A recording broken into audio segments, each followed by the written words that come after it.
آج آپ سے بات کریں گے اشوگندھ یا اشوگندھا پر، جسے اشگندھ ناگوری بھی کہتے ہیں۔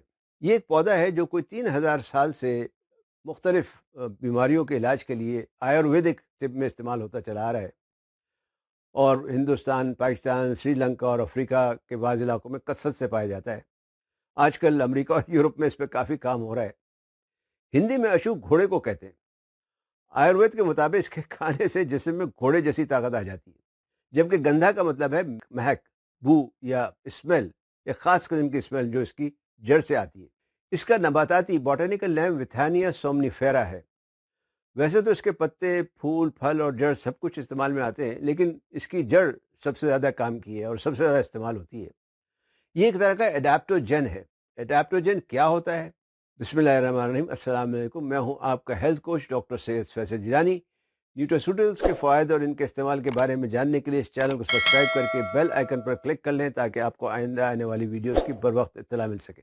ایڈاپٹوجن قدرتی طور پر پائے جانے والے ایسے عناصر کو کہتے ہیں جو جسم انسانی کو حالات کے مطابق ڈھلنے میں، ایڈاپٹ کرنے میں مدد دیتے ہیں، خاص طور پر جسمانی اور ذہنی دباؤ برداشت کرنے میں اور موڈ بہتر کرنے میں۔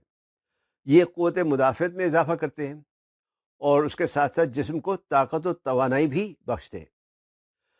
اشگندھ ناگوری کیسے کام کرتا ہے؟ اشگندھ ناگوری میں یوں تو بہت سے فائٹو کیمیکلز پائے جاتے ہیں، جن میں ودینولائڈز، الکلوئڈز، فلیوونوائڈز اور گلائکوسائڈز وغیرہ وغیرہ شامل ہیں، لیکن اس کا اصل کام کرنے والا فائٹو کیمیکل ہے ودینولائڈز۔ اس میں 300 سے زیادہ اقسام کے ودینولائڈز پائے جاتے ہیں۔ ابھی تک کی تحقیق کے مطابق یہ 4 مختلف طریقوں سے کام کرتے ہیں۔ ایک اینٹی آکسیڈنٹ کے طور پر، یعنی فری ریڈیکلز، نقصان دہ خلیوں کو نیوٹرلائز کرتے ہیں۔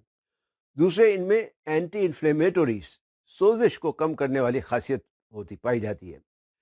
تیسرے، یہ اپوپٹوٹک اثر رکھتے ہیں، یعنی خلیوں کی جو ٹوٹ پھوٹ ہے اس کو روکتے ہیں۔ اور چوتھے، اینٹی پرولیفریٹو ہیں، خراب خلیوں کی جو کو پھیلنے سے روکتے ہیں، ان کی گروتھ کو روکتے ہیں۔ اشگندھ ناگوری کا استعمال مرد اور خواتین کے مختلف امراض میں کافی عرصے سے ہو رہا ہے۔ خاص طور پر خواتین کے کچھ مخصوص امراض میں یہ کافی فائدہ مند ثابت ہوا ہے۔ اس کے ایڈاپٹوجینک ہونے کی وجہ سے یہ جسمانی اور ذہنی اسٹریس کے نتیجے میں پیدا ہونے والی ہارمونز اور جو اعصابی تناؤ کو ہوتا ہے اس کو اعتدال میں لانے میں مدد دیتے ہیں۔ ہوتا یہ ہے کہ کسی بھی قسم کے اسٹریس کے دوران ایڈرینل گلینڈز، گردے کے جو غدود ہوتے ہیں، ان سے ایک ہارمون کورٹیسول ریلیز ہوتی ہے جو جسم کو اسٹریس برداشت کرنے کے قابل بناتی ہے۔ اسٹریس کی مختلف وجوہات ہو سکتی ہیں، مثلا ٹینشن، صدمہ، چوٹ، سرجری، کام کی زیادتی یا ورزش وغیرہ بھی۔ کورٹیزول کا اسٹریس کنٹرول کرنے میں نہایت اہم کردار ہے، لیکن اگر انسان متواتر اسٹریس کا شکار رہے تو کورٹیسول کا توازن خراب ہو جاتا ہے، بیلنس خراب ہو جاتا ہے، جس کی وجہ سے قوت مدافعت کمزور ہو جاتی ہے اور مختلف عوارض لاحق ہو جاتے ہیں۔ تحقیق کے مطابق اشگندھ ناگوری میں جو موجود ودینولائڈز، یہ گاما امائنو بیوٹرک ایسڈ گابا کو، جو کہ ایک سکون آور نیورو ٹرانسمیٹر ہے، مطلب یہ کہ ایک عصبی کیمیائی مادہ ہے جس کے ذریعے سے پیغامات عصبی خلیے سے، نرو سیل سے دوسرے خلیے تک جاتے ہیں، یہ انہیں تحریک دے کر ان کی فعالیت بڑھاتا ہے، انہیں ایکٹیویٹ کرتا ہے۔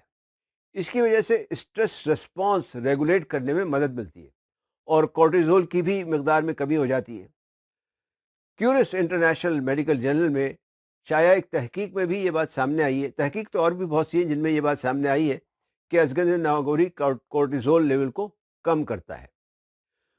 دوسرا مسئلہ یہ ہے کہ خواتین میں سب سے زیادہ ہارمونل امبیلنس کا پرابلم ہوتا ہے، جس کی وجہ سے ان کی صحت اکثر خراب رہتی ہے۔ ہارمونز کا توازن خراب ہونے کی وجہ سے جلدی مسائل، موڈ کی خرابی، بے اولادی یا پانچپن وغیرہ یا دوسرے جنسی مسائل پیدا ہو جاتے ہیں۔ بیماری، مسئلہ، پریشانی یا خرابی کسی بھی قسم کی ہو، اس کا لازمی نتیجہ ذہنی اور جسمانی دباؤ ہوتا ہے، مینٹل اینڈ فزیکل اسٹریس کی شکل میں ظاہر ہوتا ہے۔ اس دباؤ کے نتیجے میں جسم میں مختلف کیمیکل ریاکشنز ہوتے ہیں۔ اسی طرح کا ایک ریاکشن ہے سیکس ہارمون بائنڈنگ گلوبولن کا ریلیز ہونا۔ یہ ایک لہمی مادہ ہے، ایک پروٹین ہے جو اسٹیرائڈ ہارمون کے ساتھ چپک جاتی ہے یا بائنڈ ہو جاتی ہے اور کورٹیزول کے مضر اثرات کو کم کرتی ہے۔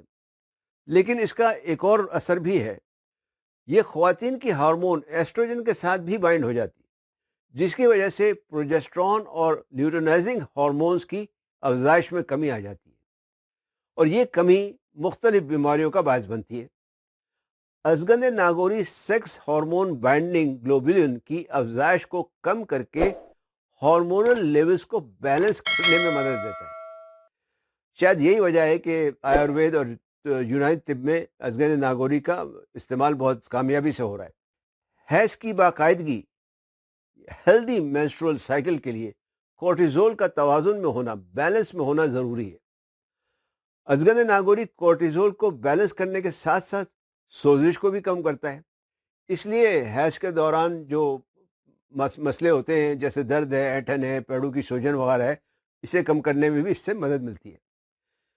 اور اسی لحاظ سے حیض آنے سے پہلے کی بعض علامات یا پیچیدگیاں جنہیں پری مینسٹرول سنڈروم کہا جاتا ہے، جیسے چھاتیوں میں درد، تھکن، چڑچڑاپن، بے حسی، گھبراہٹ وغیرہ کو کم کرتا ہے۔ اس لحاظ سے حیض آنے سے پہلے کی بعض علامات یا پیچیدگیاں جنہیں پری مینسٹرول سنڈروم کہا جاتا ہے، جیسے چھاتیوں میں درد، تھکن، چڑچڑاپن، بے چینی، گھبراہٹ وغیرہ کو کم کرتا ہے۔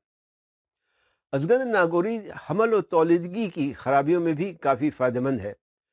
بیضہ دانی سے اخراج بیضہ کے دوران، مطلب اوولوشن کے دوران، خواتین کے جسم میں بہت تیزی سے ہارمونل چینجز آتے ہیں۔ چونکہ یہ ایڈاپٹوجن ہے تو اس لیے ان چینجز کے لحاظ سے انہیں بیلنس کرنے کی کوشش کرتا ہے یا بیلنس رکھنے کی کوشش کرتا ہے، جبکہ گاما بیوٹرک ایسڈ انڈائریکٹلی مادہ تولید کی افزائش میں مدد دیتا ہے۔ اس کی وجہ سے خواتین میں حمل ٹھہرنے کے امکانات بڑھ جاتے ہیں۔ بائیومیڈ ریسرچ انٹرنیشنل میں شائع ایک تحقیق کے مطابق ازگند ناگوری مرد و خواتین دونوں میں مادہ تولیدی کی پیدائش اور اسپرم کی تعداد اور صحت کو بہتر کرتا ہے یا اس میں اضافہ کرتا ہے، جس کی وجہ سے عورتوں اور مردوں دونوں میں اولاد پیدا کرنے کی صلاحیت میں اضافہ ہوتا ہے یا بہتری آتی ہے۔ یہ مقوی رحم و محافظ حمل بھی ہے، اس لیے رحم کے عضلات کو طاقت دے کر اسقاط حمل کو، ایبارشن کو روکتا ہے، ایبارشن کو روکنے میں فائدہ مند ہے۔ اس کے ساتھ ساتھ یہ دافع جریان اور سیلان الرحم بھی ہے۔ اس کے متواتر استعمال سے لیوکوریا جیسی بیماری دور ہو جاتی ہے۔ اس کے استعمال سے حیض کی بندش، مینوپاز کی وجہ سے پیدا ہونے والی علامات جیسے اچانک گرمی لگنا، بستر میں پسینے آنا، موڈ بدلتے رہنا، بے خوابی وغیرہ میں کمی آتی ہے۔ مینوپاز میں ایسٹروجن کی مقدار بھی کم ہونے لگتی ہے۔ ایسٹروجن کی کمی کو بعض ڈاکٹرز یا سائنٹسٹ جو ہیں وہ ہڈیوں کی بیماری سے بھی منسوب کرتے ہیں۔ اس پر مزید ابھی تحقیق جاری ہے، لیکن کچھ ایسے ثبوت ملے ہیں جن سے پتہ چلتا ہے کہ ازگند ناگوری آسٹیوبلاسٹ یعنی ہڈی بنانے والے خلیوں کو تحریک دیتا ہے، انہیں اسٹیمولیٹ کرتا ہے، اور چونکہ یہ خلیوں کی ٹوٹ پھوٹ کو بھی روکتا ہے تو اس بات کا قوی امکان ہے کہ یہ ہڈیوں کی بیماریوں مثلاً آسٹیو آرتھرائٹس اور ریموٹائڈ آرتھرائٹس وغیرہ میں بھی فائدہ مند ثابت ہو۔ جہاں تک اس کی خوراک کا تعلق اور دستیابی کا تعلق ہے تو یہ پاؤڈر کی شکل میں بھی ملتا ہے، اور اس کا ایکسٹریکٹ 250 سے 600 ملی گرام ٹیبلٹ اور کیپسول کی شکل میں مارکیٹ میں دستیاب ہے۔ پاؤڈر کی خوراک 1 سے 2 چمچ بنتی ہے، لیکن اس بات کا خیال رکھنا چاہیے کہ پاؤڈر زیادہ پرانا نہ ہو۔ اگر 2 سال سے زیادہ پرانا ہوگا تو اس کا اثر خراب ہو جاتا ہے عام طور پہ 2 سال میں، تو 2 سال کے اندر اندر اس کو استعمال کرنا چاہیے۔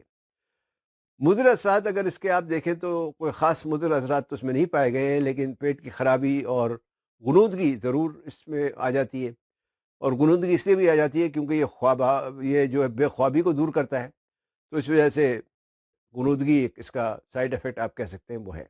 تو جناب یہ ازگند ناگوری کے بارے میں کچھ معلومات تھی۔ امید ہے کہ آپ کو ویڈیو پسند آئی ہوگی۔ اگر پسند آئی تو لائک، شیئر اور کمنٹ ضرور کریں۔ چینل سبسکرائب کریں۔ فی امان اللہ۔